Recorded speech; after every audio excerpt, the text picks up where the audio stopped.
Bonjour et bienvenue sur la matinale. Dans cet exercice, on va prendre x et y, deux variables aléatoires qui sont indépendantes.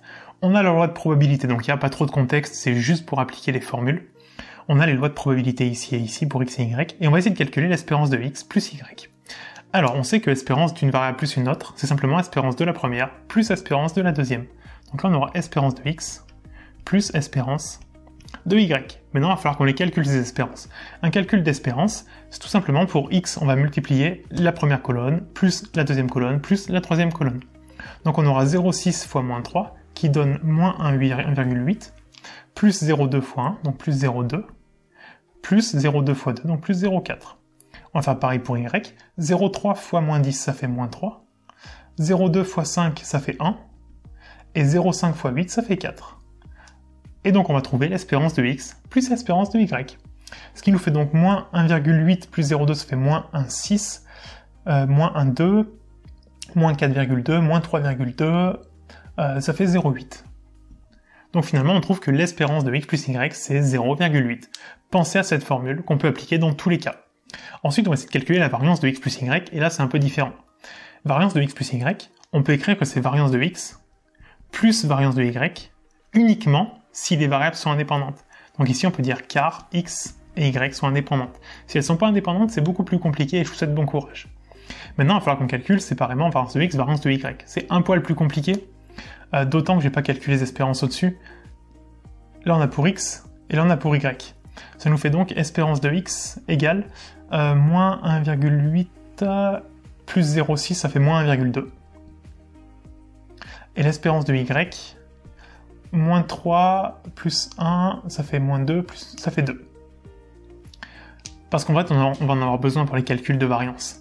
La variance de x, c'est les écarts à la moyenne au carré, globalement. Voilà ce que c'est une variance. Il faut qu'on multiplie par la probabilité à chaque fois que ça se passe. Donc on a 0,6 tout d'abord, multiplié par l'écart à la moyenne. Donc on a moins 3, moins la moyenne, qui vaut moins 1,2, donc moins 1,2. Quand on fait un écart, quel est l'écart entre 5 et 3 ? Pour faire l'écart entre les deux, on fait 5 moins 3. Et on va le mettre au carré pour être sûr que ce soit positif, parce que généralement un écart est positif. Plus, on va faire pareil à côté, donc on a le 0,2, fois, la valeur c'est 1, moins 1,2 au carré. Et puis la dernière, on a 0,2, fois la valeur, donc 2, moins l'espérance, moins 1,2 au carré. On va prendre la calculatrice et voir combien est-ce qu'on trouve. Et finalement, la calculatrice, on va trouver 4,96. Maintenant, il faut qu'on fasse pareil pour y, donc la variance de y. Essayez de le faire de votre côté, j'espère que vous avez compris la démarche. Pour y, on va donc faire la probabilité, donc 0,3 fois la valeur, moins 10, moins l'espérance, qui vaut 2, au carré, plus, à côté on a 0,2, fois la valeur qui vaut 5, moins l'espérance qui vaut 2, au carré, plus 0,5, fois la valeur 8, moins l'espérance qui vaut 2, au carré. Et à nouveau, on va prendre la calculatrice, voir combien est-ce qu'on trouve. Et finalement, on va tomber sur 63. Déjà, lorsqu'on a des variances comme ça, prises séparément, une variance ne veut rien dire. Par contre, lorsqu'on a deux expériences différentes, elles nous permettent de les comparer. Une variance, c'est la dispersion des valeurs. Autrement dit, plus la variance est grande, plus on a des écarts par rapport à la moyenne. Imaginez une classe dans laquelle la moyenne c'est 10, et toutes les notes tournent entre 9 et 11. Dans ce cas-là, c'est très regroupé, il y a une variance très petite. Maintenant, une classe dans laquelle la moyenne est 10, mais on a des notes qui vont de 0 jusqu'à 19. Dans ce cas-là, la variance est beaucoup plus élevée puisque les écarts à la moyenne, la dispersion des notes, elle est beaucoup plus grande. Ici, ça veut simplement dire que les valeurs dans la deuxième expérience pour y sont beaucoup plus espacées. C'est évident, ça se voit très vite puisque dans la première, on va de moins 3 à 2, alors que dans la deuxième, on va de moins 10 à 8. C'est beaucoup plus large dans la deuxième. Et ce résultat, on l'obtient très facilement en observant en comparant les variances.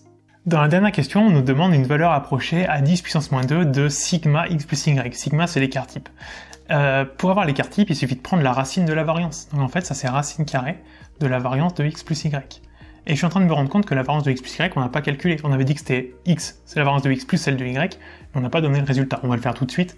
Ça fait donc variance de 4,96 plus 63, donc ça fait 67,96. On va trouver environ 8,243. Comme on arrondit à 10 moins 2, ça veut dire qu'on arrondit sur la deuxième valeur après la virgule.